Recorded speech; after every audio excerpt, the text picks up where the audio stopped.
ഞങ്ങളിവിടെ നിന്നൊരു batch ladies എല്ലാവരും കൂടി ഞങ്ങൾ നാടൻ പാട്ട് കേൾക്കാനായിട്ട് പോയി. നാടൻ പാട്ട് കഴിഞ്ഞു. 2:15 മണിക്കൂറുണ്ടായിരുന്നു. അപ്പോൾ 10:30 ഞങ്ങൾ ക്ഷേത്ര കാമ്പൗണ്ടിൽ നിന്ന് പുറത്തോട്ട് ഇറങ്ങി. ഞങ്ങൾ എല്ലാ ആൾക്കാരും 2 സൈഡിലായിട്ട് ഇടതും വലതുമായിട്ട് നടന്ന് ഞങ്ങൾ റോഡിൻ്റെ ഇടത് ഭാഗത്തൂടെയും ഈ അഖിലയും അമ്മയും മറുഭാഗത്ത് നടന്നപ്പോൾ ഈ അമിത വേഗതയിൽ റിക്കവറി വാൻ വന്നിട്ട് പിന്നീട് ഇടിച്ച് റിക്കവറി വന്നത് വർക്കല ഭാഗത്തുനിന്ന് വന്നിട്ട് പിന്നീട് സ്കൂട്ടിയിൽ വന്നവർ പിന്നെ ആറ്റിങ്ങൽ ഭാഗത്തു നിന്നാണ് വന്നത്. നേർക്ക് 2 പയ്യന്മാർ. അതെവിടെയുള്ള പയ്യന്മാരെന്ന് അറിയില്ല.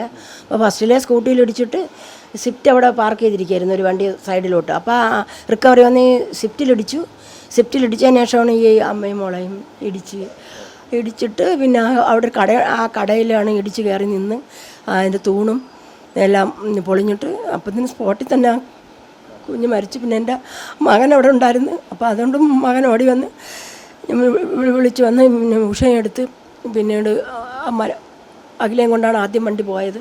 പിന്നെ അടുത്ത വണ്ടി വന്ന് റോഡ് തടഞ്ഞു നിർത്തിയിട്ടാണ് ഈ രോഹിണിയെ കൊണ്ടുപോകുന്നത്. മിഷൻ ആശുപത്രിയിലാണ് കൊണ്ടുപോയത്. പിന്നെ അതും കഴിഞ്ഞിട്ടാണ് പിന്നെ ആംബുലൻസ് വന്നാണ് മറ്റേ പയ്യന്മാരെ കൊണ്ടുപോയത്. അമിത വേഗതയിലായതുകൊണ്ടല്ലേ ഇത് ഇങ്ങനെ മിന്നായം പോലെയാണ് ഇങ്ങനെ വന്നത്.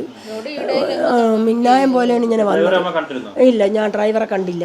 നമ്മൾ പിന്നീട് ഓപ്പോസിറ്റാണല്ലേ ഇത്രയും വലിയ അപകടം നടന്നത് പോയത്. അപ്പം പിന്നീട് ഉഷ എൻ്റെ കൂടെ എൻ്റെ സൈഡിലാണ് നിന്നത്. അപ്പോഴാണ് ഈ സംഭവിച്ചത്. അപ്പം നമ്മൾ പിന്നെ ഇടിയുടെ ഷോക്കിൽ നമ്മൾ ഡ്രൈവറെ കണ്ടില്ല.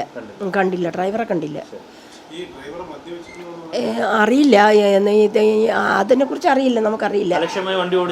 അലക്ഷ്യമായിട്ടെന്ന് വെച്ചാൽ സ്പീഡിൽ വന്നതുകൊണ്ടാണല്ലോ. അല്ലെങ്കിൽ അവിടെ ഒരു ക്ഷേത്രത്തിൽ പരിപാടി കിടക്കുന്ന കാണാൻ ലൈറ്റും കാര്യങ്ങളുണ്ട്. അപ്പോൾ അല്ല, നമ്മൾ ഡ്രൈവറെ കണ്ടില്ല. ഡ്രൈവർ ആരാണെന്നും എനിക്കറിയില്ല. ഇല്ല, വേറെ ആരും ഉള്ളതായിട്ടും അറിയില്ല, ശ്രദ്ധിച്ചില്ല. അങ്ങനെ ശ്രദ്ധിക്കുന്നത് നമ്മൾ നിലവിളി ശ്രദ്ധ പോയി നമ്മൾ നിലവിളിച്ച് അങ്ങനെ ഒരു സിറ്റുവേഷൻ ആയിപ്പോയി കുട്ടി. റിക്കവറി വാഹനം വരുന്ന ഞാൻ കണ്ടില്ല. എൻ്റെ മുതുകത്തൊരു ഭാരം വന്നു, ഞാൻ മറിഞ്ഞങ്ങ് വീണു. എന്നെ പിന്നെ എല്ലാവരും കൂടെ എടുത്ത് നോക്കുമ്പോൾ ഈ കുപ്പിച്ചില്ലും ഇതെല്ലാമാണ് ഞാൻ കാണുന്നത്. എന്നെ വണ്ടി കയറ്റി കൊണ്ടുപോകുന്നു. പക്ഷെ ഭയങ്കര നിലവിളിയും ബഹളമൊക്കെ കേൾക്കുന്നുണ്ട്. അങ്ങനെ ആശുപത്രിയിൽ ചെന്ന് സിസ്റ്റർമാർ ഡോക്ടറൊക്കെ ചോദിക്കുമ്പോഴും ഞാൻ എന്താണ് സംഭവിച്ചതെന്ന് പറയാൻ എനിക്ക് പറ്റുന്നില്ല. കാരണം ഈ വാഹനമൊന്നും ഞാൻ കണ്ടില്ലല്ലോ. പിന്നെ ഈ ചേച്ചിയുടെ മോൻ വന്നാണ് കാര്യമൊക്കെ പറഞ്ഞത്. ഇങ്ങനെയാണ് സംഭവിച്ചത്. മരിച്ചവരെയൊക്കെ പേര് പറഞ്ഞത് അപ്പോഴാണ്. ഈ മരിച്ചവൾ ഞങ്ങൾ വന്ന ഈ റോഡിൻ്റെ ഇടതുവശത്തൂടെ വരുമ്പോൾ എൻ്റെ മുമ്പേ വരുന്നത്. ഞാൻ അവളോട് ചോദിച്ചു, വീട്ടിലൊന്നും കിടക്കല്ലേ തമ്മിലൊരു നുള്ളും കൊടുത്തിട്ട് ഞാൻ മുമ്പേ കയറി അങ്ങ് പോയി. അപ്പോൾ അവളെന്നെ നീ പോടി എന്നൊക്കെ പറഞ്ഞ് എന്നെയും കളിയാക്കി. പക്ഷെ അവരെ വീട്ടിൻ്റെ പോവേണ്ട റോഡ് വന്നപ്പോൾ അവരപ്പുറത്ത് ക്രോസ് ചെയ്ത് പോയിരിക്കും. അതുകൊണ്ടായിരിക്കും ഇപ്പോൾ അവർക്ക് അങ്ങനെ സംഭവിച്ചു പോയത്.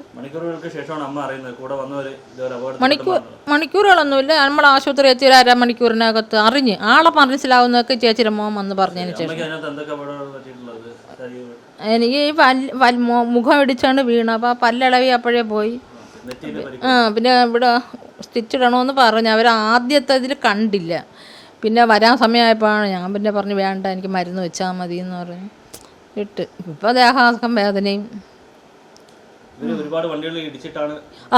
എന്ന് പറഞ്ഞ് അറിവ്.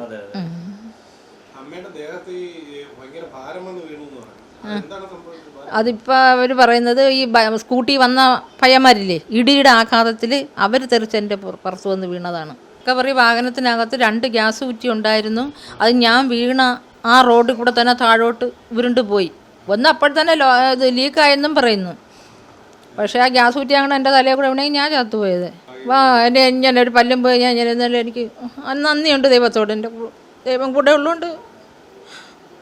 എന്നാലും നല്ല സ്നേഹമുള്ളൊരു പെണ്ണായിരുന്നൊരു മകൻ. അവരൊക്കെ അവർ കുറേ പെണ്ണുങ്ങളുണ്ട്, അനിയത്തി ചേട്ടത്തിമാരൊക്കെ. എല്ലാവരും നമ്മൾ മിണ്ടിയില്ലെങ്കിലും നമ്മൾ വിളിച്ച് മിണ്ടി, നമ്മൾ അത്ര സ്നേഹമാണ് അവർ.